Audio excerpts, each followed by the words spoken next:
Welcome to the Growth Mindset Podcast with me, Sam Harris, your host. I invite fascinating humans from all walks of life to share their wisdom and unpack their mindsets and formulas for growth.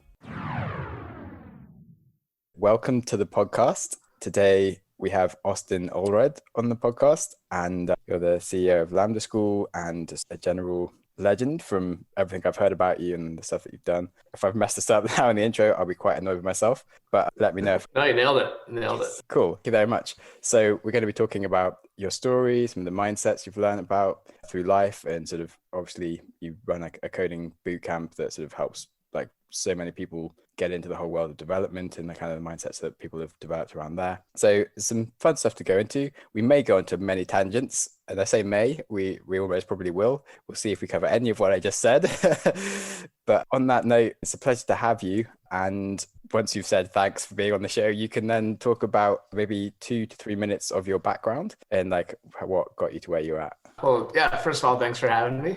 I've really spent my entire life trying to build companies that make a difference in some way, or work at companies that make a meaningful impact in people's lives in some way. I'm definitely interested in money, but I'm less interested in money than in, to use the Jobsian phrase, putting a dent in the universe. But yeah, I've worked, a lot of my life has been in marketing or kind of growth, which is often the combination of code and marketing. And yeah, 2017 started Lambda School, which is a school that trains you to be a software engineer or data scientist at no upfront cost. And then you pay us back after you get a job. And that's been what I've been working on. And I think will probably be my life's work until the end of my days. So yeah. Oh, that sounds like a big commitment. But I'm not very good at committing for a few years, it says. Been running the podcast I've been doing, it's like a permanent side hustle now for like 4 years. And that's been great. And now I'm running my own business, which I'm expecting to run for a good few years. But I was thinking that I would go into like a sort of chairman-y role or something, and then like have some other projects, but like certainly in a few years' time.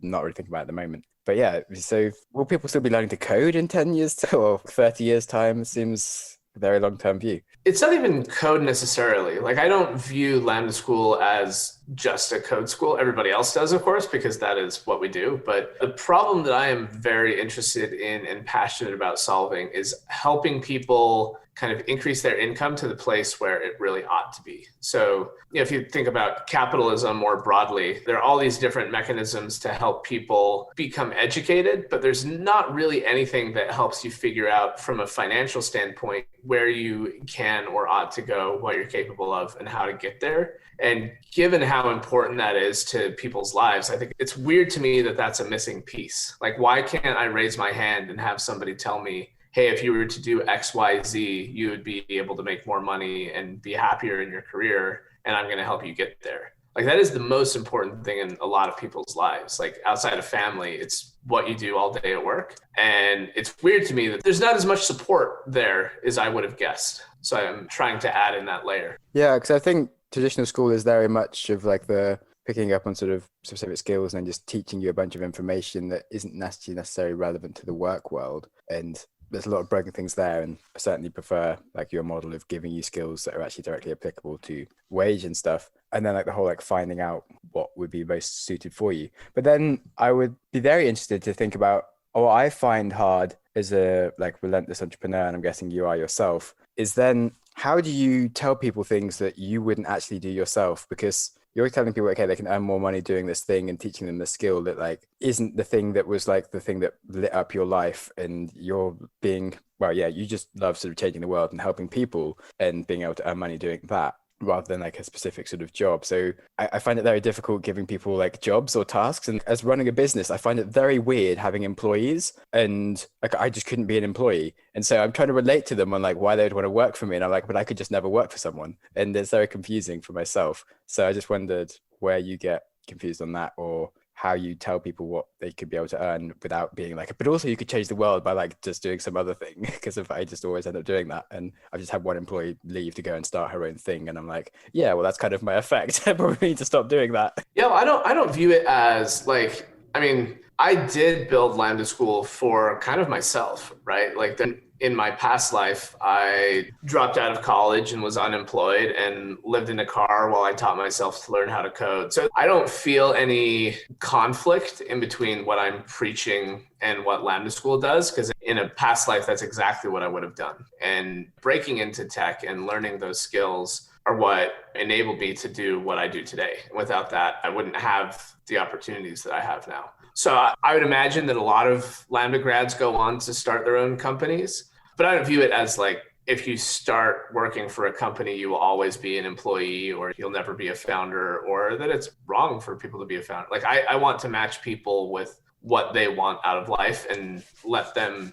get that. And I think whether you're a founder or a employee is probably the last 10% of that for a lot of people. And I'm trying to get them the first 90%. Sure. And certainly, like, I mean, I learned to code on my pathway to becoming a CEO and someone that starts stuff. So it probably would have still been relevant for me to do Lambda School in terms of what my pathway was, just to complete my entire speech earlier, you know.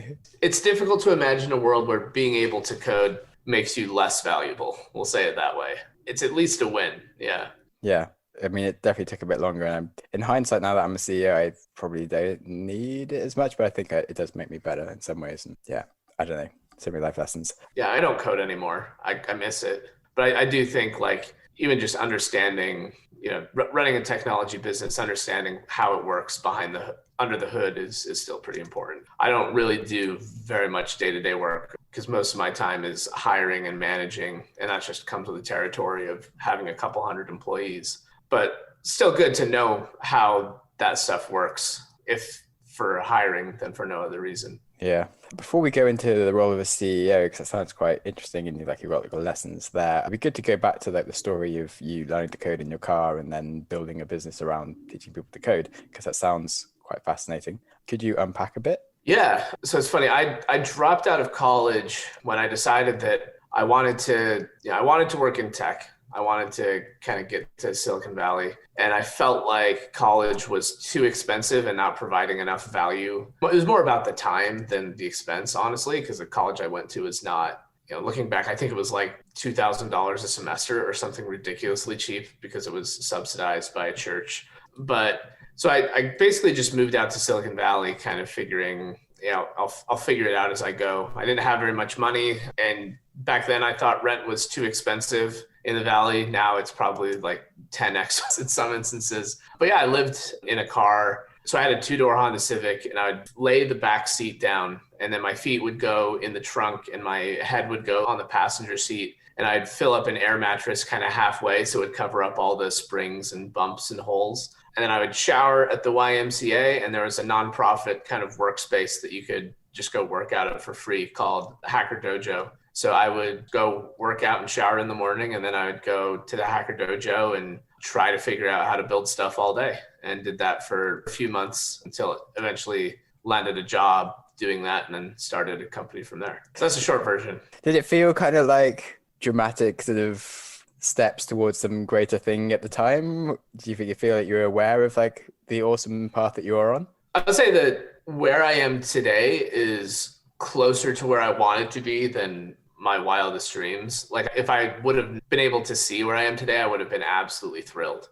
That was definitely like the goal. I didn't think it was realistic, but yeah, you don't live in a car and be happy about it without some hope of something on the other side. Otherwise I would have just gone home, gone somewhere else, found something else to do. Nice. I've been reading about like successful people and often looking back when they've got like their billions or wherever they are and thinking about like the early days with stories like yours just now, and like actually kind of missing it and sort of not appreciating it in the moment for what it was that much. And certainly, I mean, whilst I was learning to code, I ran like an Airbnb in London where we rented a place with like a few rooms, and then there was like a cupboard under the stairs where I put a mattress, and I used to sleep so that I could have free rent in London so I could go to this coding boot camp kind of thing. And like at the time it just kind of felt normal. I didn't really think about like how much hustling I was doing, and it's just sort of like being a bit of an idiot. And like I look back at it now and think it's one of the best things I've ever done. And like I was chatting with my mate, it was literally 5 years ago, and I was doing like a 5-year reflection thing. I was like, by the way, I've just got to message you that this was the best decision we've ever done. I was so happy for that time. summer we spent together running that Airbnb like idiots. Yeah, it's funny. I mean, there's a part of me that didn't even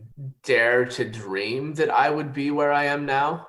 If I say it was an awesome time, like living in a car itself totally sucks. But there is something that's really invigorating about, like, you know what? I'm doing what I want to do and I'm controlling my own destiny and I have a plan and I'll be able to figure it out. And I think that's something that I underestimated was like, because I was so freaking broke, my time horizon was super short. So I couldn't think 10 years in the future at the time. I would think maybe 6 months. Looking back, I could have done that for years and still have been super successful. Like, it's not the end of the world to spend a while working on the thing that's going to set up the rest of your life. But I didn't realize that at the time. Everything was under the gun and needed to happen now. Yeah, I feel like there's such an urgency in your 20s to kind of get to being successful, and you're like actually kind of just enjoy it and go and just do some different things, and like you're probably setting yourself up for something huge in the future, and you can mess up a load of things and it won't matter too much as long as you're learning. And yeah, one of my favorite quotes was, once you've kind of accepted that you're going to be successful, like the most important thing is to just spend all of the time that you're currently on savoring it and like just enjoying where you're at. And yeah, you have all the ups and downs, but like appreciating the downs as much as you do the ups. And it makes you much more relaxed and happy the whole time. But you have to sort of be confident enough in yourself that you kind of like, yeah, I always pick myself up and I always work hard. I'm going to be successful at some point, even if this isn't the thing. Totally. I think one of the most important aspects of success is giving yourself the leave to let it take however long it's going to take. And I remember reading in the Maureen Dowd interview, the New York Times, about Elon Musk, they interviewed one of his friends and they didn't name who it was, but the quote really stuck with me, and I'm sure I'm going to butcher it now, but it's something along the lines of like, yeah, Elon recognizes that he's going to win, and he recognizes it's going to be a super crazy process in between where he is and winning. So like crazy stuff happening doesn't faze him. Like some people, you could end up in a world of doubt and confusion and hurt. But he's like, you know what? I don't know how I'm going to get there, but I'm going to get there. So I'm just going to lean into it and enjoy it. I think that's a super healthy attitude. Definitely. Yeah, I've been really adopting it. I quite like the book Anti-Fragile as well, around sort of tells you about how like the power of, well, you can be fragile where like bad things will just break you, or you can be kind of anti-fragile where like hardships and things sort of make you an even better thing than you are. So anytime like things are going wrong, you're like, yes, I'm becoming a more awesome human kind of thing. And you can sort of lean in so much more and like be really kind of grateful for the bad experiences. And like I do kind of almost seek out terrible things and like go to extreme things just because of it's like that's where my greatest learnings have been, and being out of your side of your comfort zone is like where I guess I am comfortable almost in that sense, just because of that as an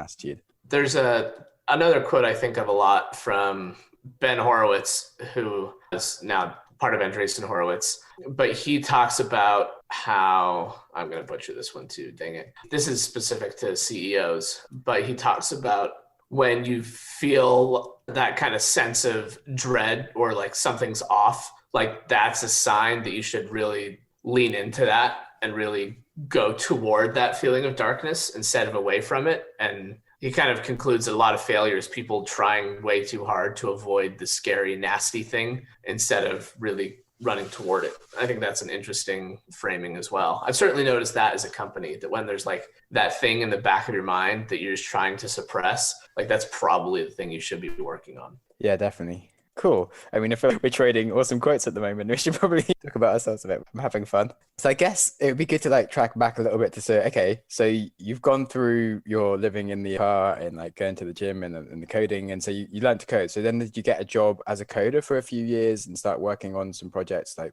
the Lambda School? Or did you go straight into, I know, I'm going to teach the rest of the world to code? Like, what was the next steps? No, honestly, I kept waiting for somebody else to start Lambda School. I figured surely there's some academic or someone who spent their life in education. All I knew about education is that I hated my education experience and I thought it was done really poorly. Surely there's somebody else who will do that right. So I worked at a marketing agency, and then I started a company that was trying to kind of crowdsource news fact checking, which turns out to be a terrible space because there's no money in it, even if you're doing it perfectly. And so crowdsourcing something that there's no money in is just another layer of difficulty on top of something that already is cause it. The funny thing is, like, it actually worked. We created this platform and random people would get on and fact check the news. And we did a better job than most news organizations. But what I didn't realize at the time is I was like, oh, like, you solve a big problem and then you're going to figure out the revenue after that.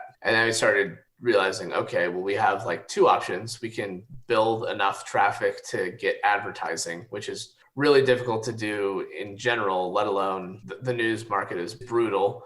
Even if you're like BuzzFeed and all you're trying to do is get traffic, it's still really, really hard to do. Or you can sell it to news agencies. So I went around to a bunch of the news agencies and I was like, hey, we can tell you you're wrong way faster than anybody else. And they were like, yeah, I would prefer that you not do that. So that didn't really go anywhere. Then I worked at a company called LendUp that was trying to kind of kill payday loans and replace them with something better. And from there, I started Lambda School. Cool. So like got a bit more life experience, learned a bit more about who you were and what you kind of enjoyed doing, I guess, and change you wanted to make. The big thing at LendUp, because I had kind of avoided money so much in my life, I wanted to really understood how money and finance worked. So I spent that couple of years that I was at that company understanding not only like, personal finance and stuff like that, but how risk management worked, how credit works, how money works behind the scenes, what actually makes the world go round. When I get a credit card, what does that mean? When I get a loan, what does that mean?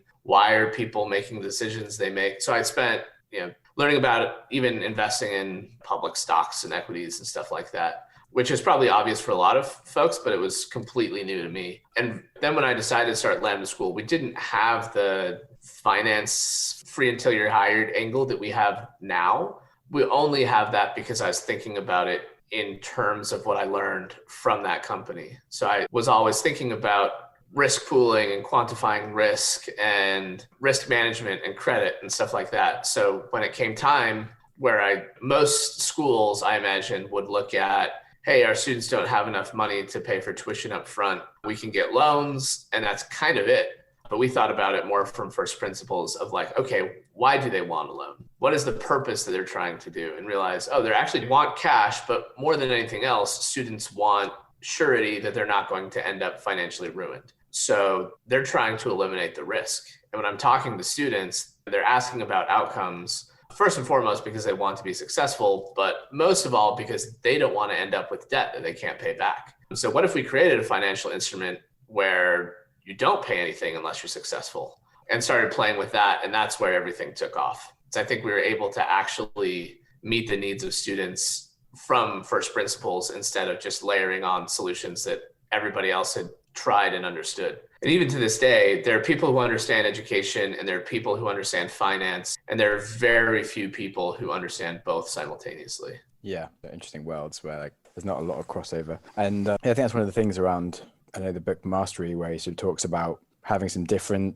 experiences from very different places and then sort of becoming like a bundle of like insight with like, you have one specific skill, which is like multiple skills in a combination that's kind of unique to you. And so I guess what you learned from like learning to code and doing all those things and the problems with students, and then also finance is like suddenly makes it actually like you're surprised that other people hadn't started this with the right skills, but you like actually had the best skills kind of thing. Yeah, it took me a while to realize why no one had done this. And like one day I was talking to someone, it was actually a university dean, and I was like, why don't you share any risk with the students? Like, wouldn't that solve all of the enrollment problems that you tell me you're having? That would be a better product for your students. And his response was like, no, the finance guys worry about that, not me. I'm like, not the finance guy. And that's when it clicked for me that like, oh, actually, it's not like that this is a bad idea per se. It's that those people don't talk to each other and they don't view the world the same way. That was a big realization for me. It's also one of those things where like,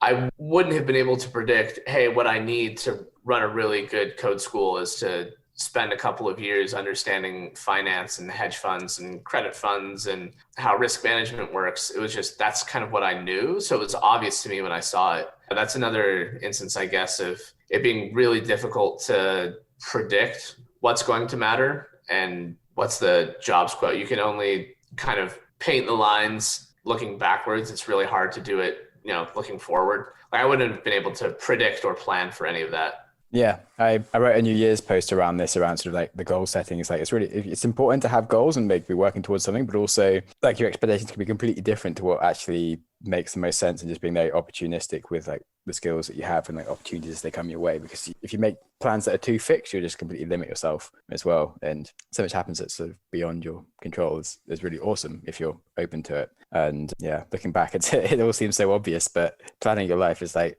the next day, everything can go completely differently. And so you can't get too caught up in those things. It's a funny one. So what did you then, so we've spoken about like the finance side, but then we haven't really spoken too much about the education side. So how did you just sort of create a whole education platform out of an idea? Yeah, I mean, so originally, our guiding principle was just, all right, I'm going to build the education world that I wish I had. And in the early days, it was rough. Like we were not doing as well as I would have hoped. And the student experience was not as good as we wanted it to be. And I was trying to figure that out. And a lot of being a founder is just learning as quick as you possibly can. So I ended up going to lunch one day with Brian Chesky and our co-founder of Airbnb in our YC dinners, just talked about, here's the way that you can learn anything. When you're interested in something, figure out who the 5 best people in the world are, and then just call them and talk to them. And if you can't get to the 5 best people in the world, like he probably literally can find the best 5 people in the world and, go to lunch with them about anything, then find the 5 best people that you can possibly get to. So I was trying to do that with education. I had no education experience whatsoever. And I reached out to the 5 people who knew technical career education the best. And I was going to lunch with one of them who was the director of the Everyone Can Code program at Apple. And I was like, okay, so I'm trying to figure this thing out. It's really hard. I want online education that works really well, that's scalable,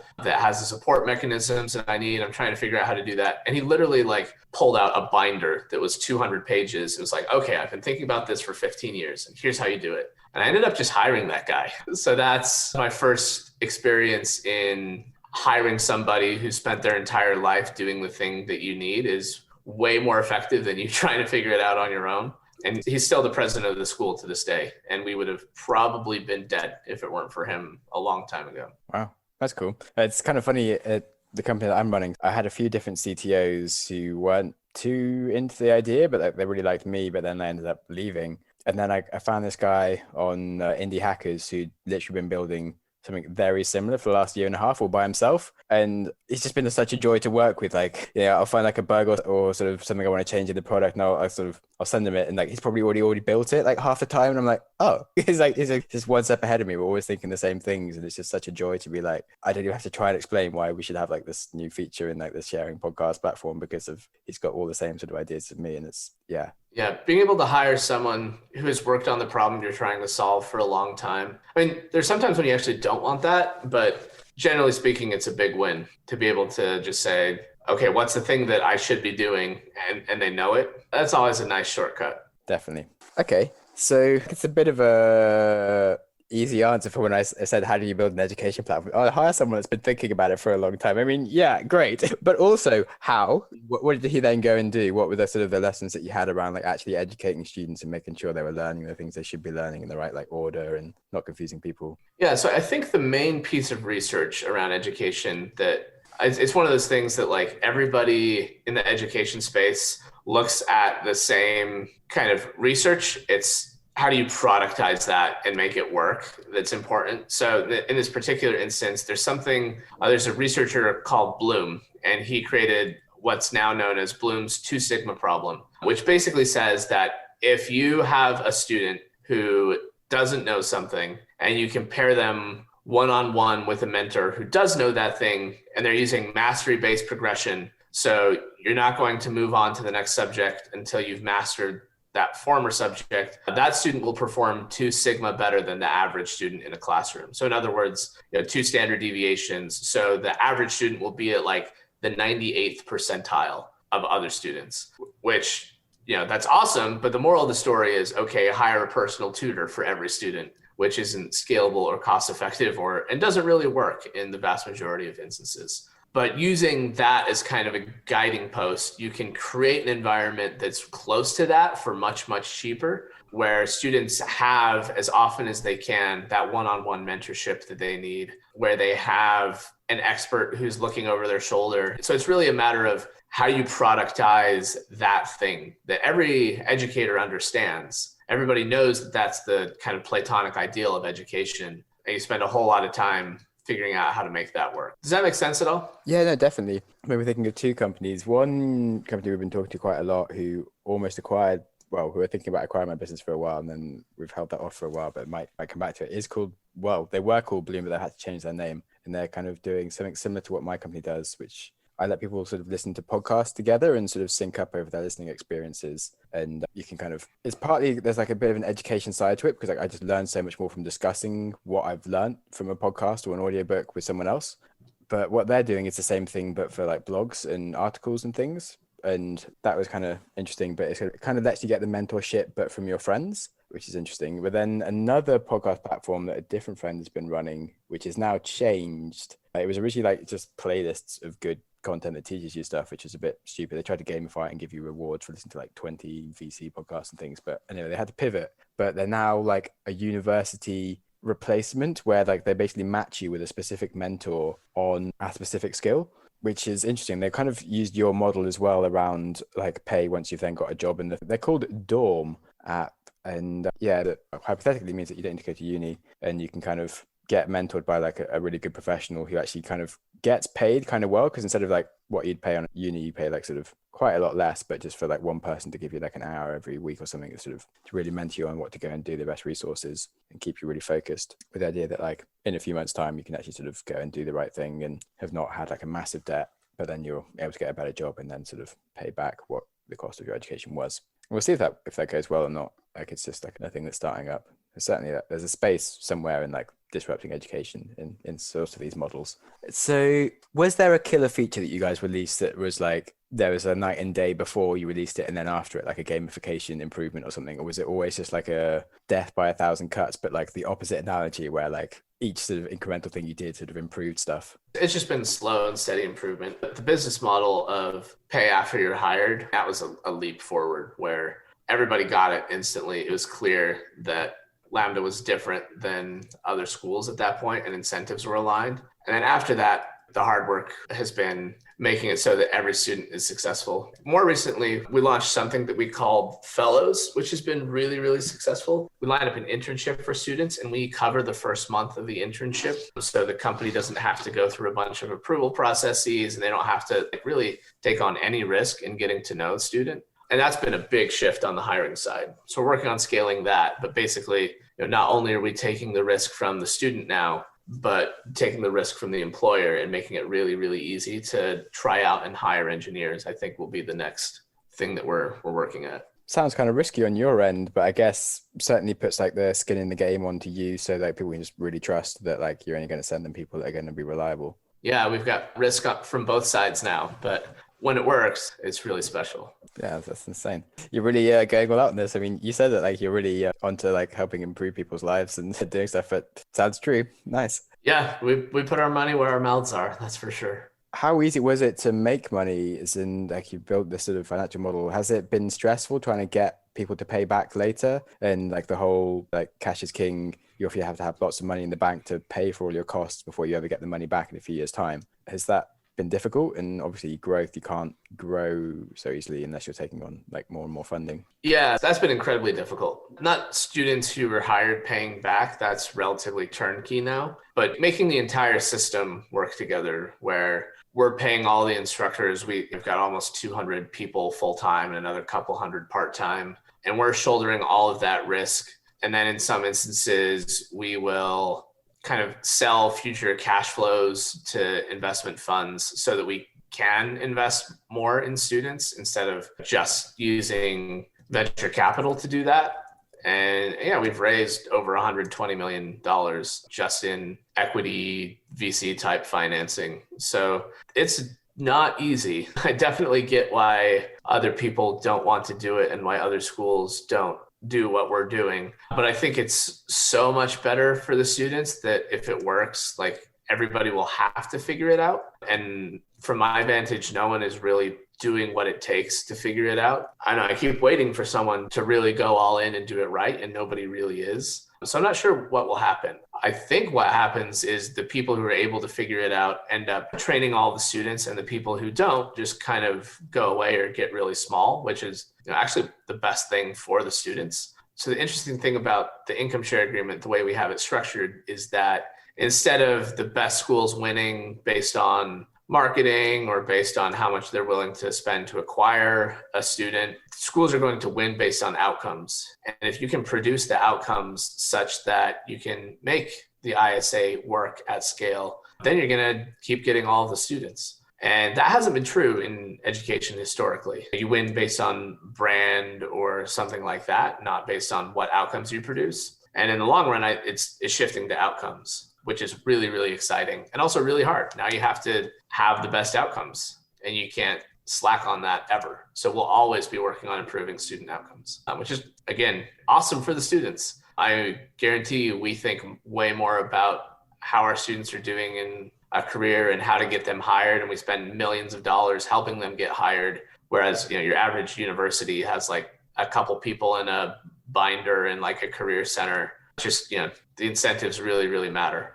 In terms of like the whole skin in the game concepts, and you guys obviously have lots yourself as the education thing, but do you take much from the students sort of to make sure that they invest in doing it? Do you have a lot of people drop out halfway? I feel like it must be a hard process, like screening, that you're going to have the right people before you invest money in them if they actually it's education for free. Yeah, I mean, the short answer is the first month of Lambda School, or 2 months in part-time, we call it units. So the first unit you can attend and if you drop out, you don't owe us anything, even on an income share agreement. So we really use that time to figure out who's serious and who's the right fit. In addition to, the sooner we can have it happen, the better. But at the end of the day, Lambda School takes 1,000+ hours, and you're not going to spend 1,000 hours doing something you're not very serious about. There's definitely a bit of self-selection that happens. And then, we assume that if you're in Lambda School for the long haul, you're in it for the right reasons, and you're going to want the same outcome we are. So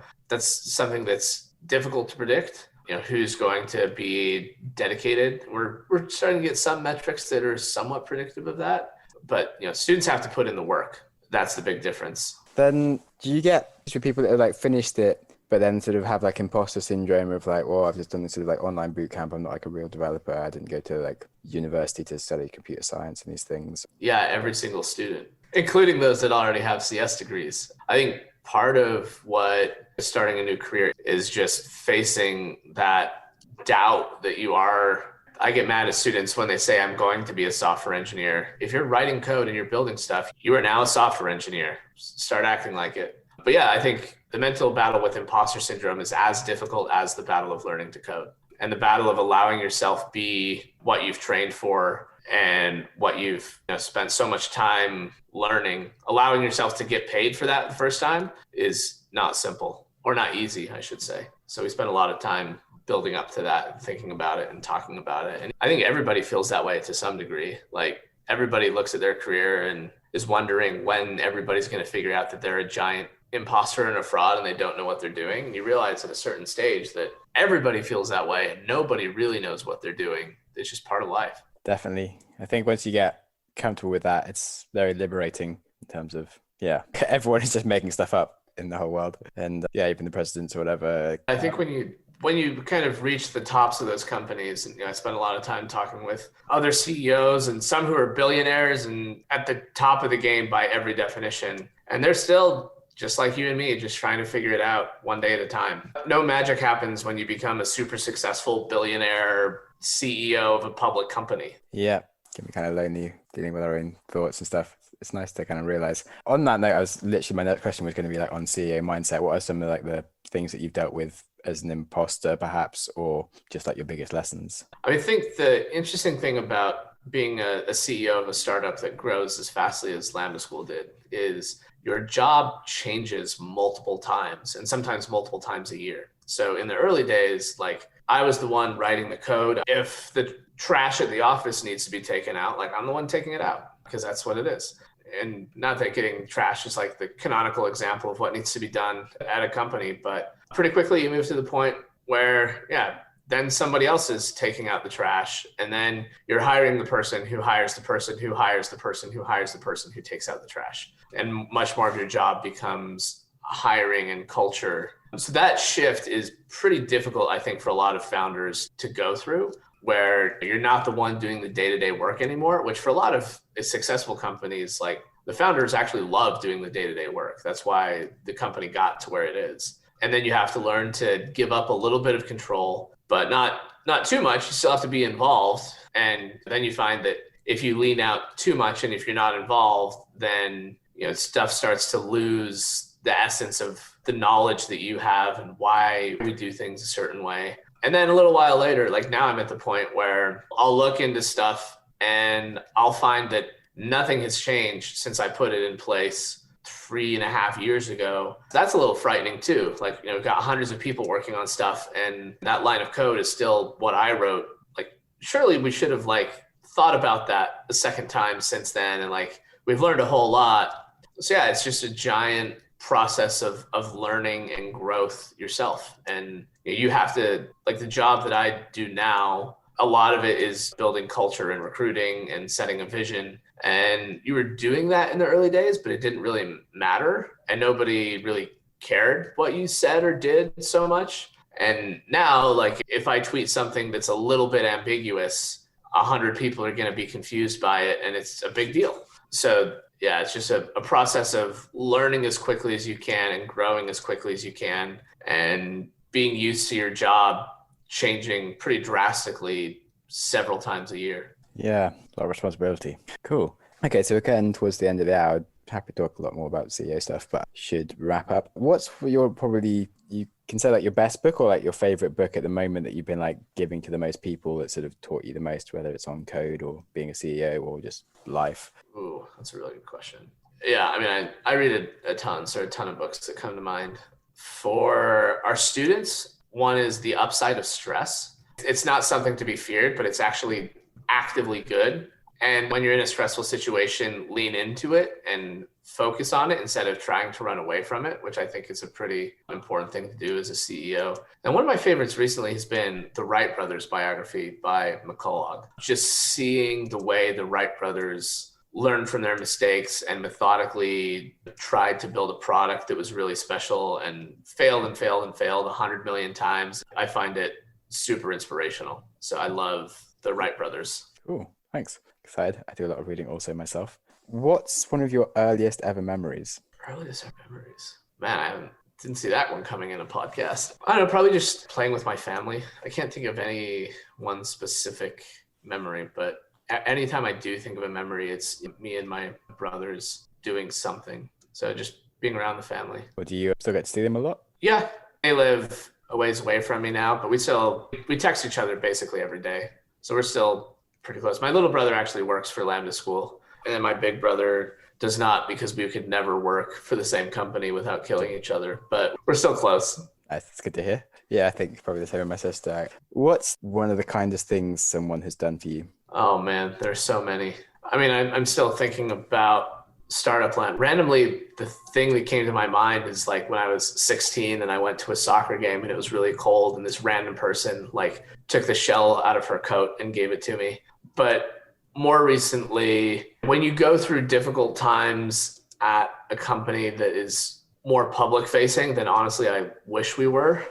Everything that we do is news and talked about and discussed, which is pretty frustrating. But the number of people who, especially other CEOs who come out of the woodwork who are look, I get it. I've been there. I know what this is like. Don't worry, you'll get through it, is super meaningful. And I don't want to name names because I don't want to point anybody out, but people who have way more important things to deal with than reaching out to another random founder who's going through a rough time. I've experienced that a whole lot. And it's actually really, really cool. And I think one of the things that makes Silicon Valley so special. Cool. Yeah, I haven't experienced that yet. I'm sure it'll happen soon enough for myself. Well, that's lovely. Cool. Thanks, man. This has been a lot of fun. Thanks for having me on. Yeah, it's been really insightful. I really enjoyed this. I'm excited to share this with quite a few people and be oh, you need to listen to this. As I'm having this, I'm because so many people I want to hear these thoughts. So yeah, it was really nice. Thanks so much. And I love what you're doing with the school and your whole general mission as well. So who knows, no one seems to know what you're going to be doing in 10 years' time, but I'm sure it's going to be super fascinating and that Lambda's going to be doing some cool stuff. So it's been an honor to have you on. It'll be super crazy and a lot of fun. So yeah, which is all we can be sure about. Okay, well, take it easy. Yeah, you too. Welcome back anytime. Congratulations on listening to a whole episode of the Growth Mindset podcast. Before you race into another podcast, try pausing. Ask yourself, what have you learned? What could you change? How will you make that change happen? Did you press pause? Knowledge is useless without action. What did you learn? What should you change? And how will you make that change happen? You can tell us what you learned by contacting us through the website, growthmindsetpodcast.com, and feel free to connect with us or our guests, or just peruse the show notes. Our Instagram is @growthmindsetpodcast, or follow me @samjamsnaps for a daily reminder to stop using Instagram. If you enjoy random acts of kindness and want to support the show, you can support us on Patreon or leave us a review on iTunes, and you'll make me very happy. And with that, keep learning and keep growing.